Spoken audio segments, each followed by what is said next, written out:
Thank you very much, Mr. President. Ladies and gentlemen, good evening. Assalamu alaikum. Lovely to see you all here tonight. We are having a very entertaining night, are we not, with some very interesting things being said from the other side of the house tonight. Let me begin by saying, as a Muslim, as a representative of Islam, I would consider myself an ambassador for Islam, a believer in Islam, a follower of Islam and its Prophet. So in that capacity, let me begin by apologizing to Anne-Marie for the Bali bombings. I apologize for the role of my religion and me and my people, for the killing of Theo van Gogh, for 7/7. Yes, that was all of us. That was Islam, that was Muslims, that was the Quran. I mean, astonishing claims to make in the very first speech tonight, on a day like today, where the Conservative Prime Minister of the United Kingdom is having to come out and point out that these kind of views are anathema. And I believe you're trying to stand for the Labour Party to become an MP in Brighton. If you do, and you make these comments, I'm guessing you'll have the whip withdrawn from you, but then again, UKIP's on the rise, they'll take you, the BNP, they might have something to say about your views. This is what Mehdi Hasan always does. By the way, just on a factual point, since we heard a lot about the second speaker, about how backward we Muslims all are, on a factual point, you said that Islam was born in Saudi Arabia. Islam was born in 610 AD. Saudi Arabia was born in 1932 AD. So you were only 1,322 years off. Not bad? Not bad start there. Talking of maths, by the way, a man named Al-Khawarizmi was one of the greatest mathematicians of all time, a Muslim, worked in the golden age of Islam. He's the guy who came up with not just algebra, but algorithms. Without algorithms, you wouldn't have laptops. Without laptops, Daniel Johnson tonight wouldn't have been able to print out his speech in which he came to berate us Muslims for holding back the advance and intellectual achievements of the West, which all happened without any contribution from anyone else other than the Judeo-Christian people of Europe. In fact, Daniel David Levering, the author of the Pulitzer Prize-winning historian and author of The Golden Crucible, points out that there would be no Renaissance, there would be no Reformation in Europe without the role played by Ibn Sina and Ibn Rushd and some of the great Muslim theologians, philosophers, scientists in bringing Greek texts to Europe. As for this being our university, I will leave that to the imagination as to who is our and who is there. I studied here too. An astonishing set of speeches so far making this case tonight. A mixture of just cherry-picked quotes, facts and figures, self-serving, selective, a farrago of distortions, misrepresentations, misinterpretations, misquotations.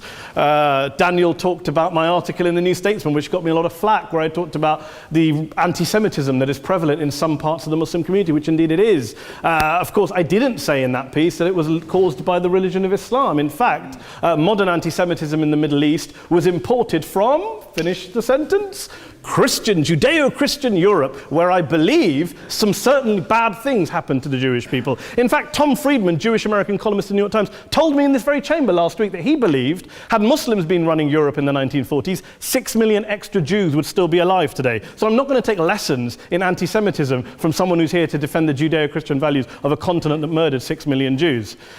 Moving swiftly on. Yes. Absolutely. Well, I'm about to make that point. No, I'm about to make that point. You're right. I agree with you 110%. That is my point. I don't think Europe is evil or bad. I'm a very proud European. I don't want to judge Europe on that basis, but if we're going to play this gutter game where we pull out the Bali bombing and we pull out examples of anti-Semitism in the Islamic community, then of course I'm going to come back and say, well, hold on. I mean, look, let's be very clear. Daniel here was a last-minute replacement for Douglas Murray, who had to pull out. And Douglas and I have a well-documented differences, but to be fair to Douglas, as to be fair to Anne-Marie and to Peter, atheists. Atheists see all religions as evil, violent, threatening. What the problem I have with Daniel's speech is that Daniel comes here to run this robust defense of Christianity, forgetting that his fellow Christians, people who said they were acting in the name of Jesus, gave us the Crusades, the Spanish Inquisition, the anti-Jewish pogroms, European colonialism in Africa and Asia, the Lord's Resistance Army in Uganda, not to mention countless arson and bomb attacks on abortion clinics in the United States of America to this very day. I would like a little bit of humility from Daniel first before he begins lecturing other communities and other faiths on violence, terror, and intolerance. But, no thank you. some water. Drink some water. But I would say this, to address the gentleman's very valid point here, I'm not going to play that game. I don't actually believe that Christianity is a religion of violence and hate because of what the LRA does in Uganda or what Crusaders did to Jews and Muslims in Jerusalem when they took back the city in the 12th or 13th or whatever century it was. I believe that Christianity, like Islam, like pretty much every mainstream religion, is based on love and compassion and faith. I do follow a religion in which 113 out of the 114 chapters of the Quran begins by introducing the God of Islam as a God of mercy and compassion. I would not have it any other way. I don't follow a religion which introduces my God to me as a God of war, as some kind of Greek God of wrath, as a God of hate and injustice. Not at all. As Adam pointed out, you go through the Quran and you see the mercy and the love and the justice. And yes, you have verses that refer to warfare and violence. Of course it does. This is not a motion about pacifism. I'm not here to argue that Islam is a pacifistic faith. It is not. Islam allows military action, violence in certain limited contexts. And yes, a minority of Muslims do take it out of that context. But is it religious? Well, we talked about Woolwich. Daniel and Anne-Marie have suggested that it's definitely religion that's behind all of this. Well, actually, what I find so amusing tonight is we're having a debate about Islam. And the opposition tonight have come forward. We have a graduate in law, a graduate in modern history, a graduate in chemistry.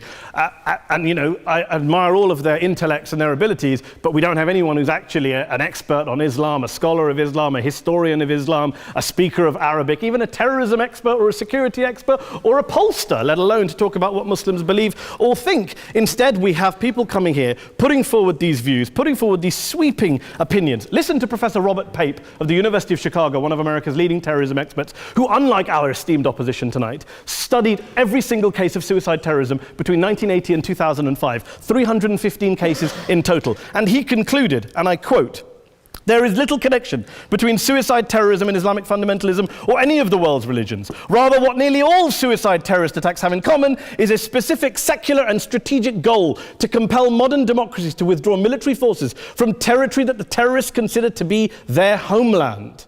And the irony is, when we talk about terrorism, the irony is that the opposition and the Muslim terrorists, the Al-Qaeda types, actually have one thing in common, because they both believe that Islam is a warlike, violent religion. They both agree on that. They have everything in common. Osama bin Laden would be nodding along to everything he's heard tonight from the opposition side. He agrees with them. The problem is that mainstream Muslims don't. The majority of Muslims around the world don't.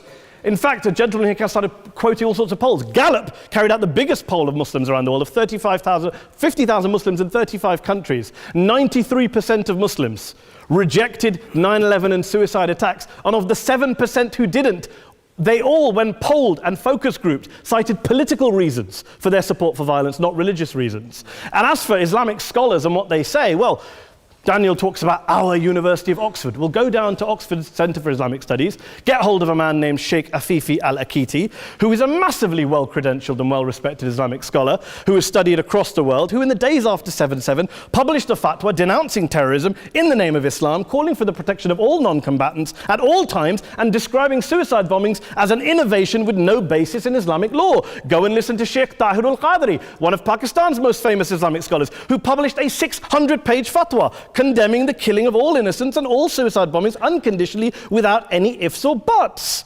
There's nothing new here. This is mainstream Islam, mainstream scholarship, which has said this for years. You don't go out and kill people willy-nilly in the high street or anywhere else on a bus or a mall based on verses of the Quran that you cherry-pick without any context, any understanding, any interpretation, or any commentary. Point of information. Please. Well, It doesn't happen, apparently. I didn't say it doesn't happen at all. I never said it didn't happen. I don't blame Islam. Yes, it's a very good point. And a lot of us are campaigning against that. And we're campaigning against it in the name of Islam. We're campaigning against it in the name of various interpretations of Islam. Anne-Marie comes and scares us with her talk of Sharia law. I would like to see the book of Sharia law. It doesn't exist. People argue over what Sharia law is. And you empower the extremists by saying there is only one version. You empower them all. I don't believe you took any interruptions, Anne-Marie, so I think you should stay there for a moment. Several countries. Here's what we're dealing with. Here's what we're dealing with. We are dealing, I took your point. Here we are dealing with a 1400-year-old global religion, followed by 1.6 billion people in every corner of the world, a quarter of humanity, of all backgrounds, cultures, ethnicities. And yet the opposition tonight wants to generalize, stereotype, smear in order to desperately win this debate. And here's my question, if we're going to generalize and smear. If, okay, people say yesterday's bombers, and we've got to be careful, there's a trial going on, were yesterday's attackers, motivated by Islam? Big debate.